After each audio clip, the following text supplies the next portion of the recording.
Did you ever fry an egg on a cold stove? It's no trick at all if you have the right equipment. This is a cold hot plate, and because it's cold, you can make it out of wood, if you like.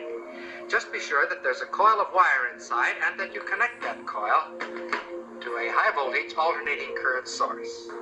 The rest is easy. As long as we're being different, we'll use motor oil instead of Crisco.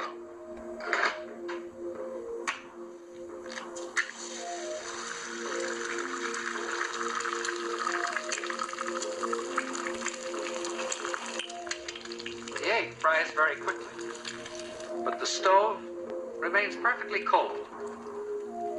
In fact, if you wish to keep it handy, you can fry your egg on the morning newspaper.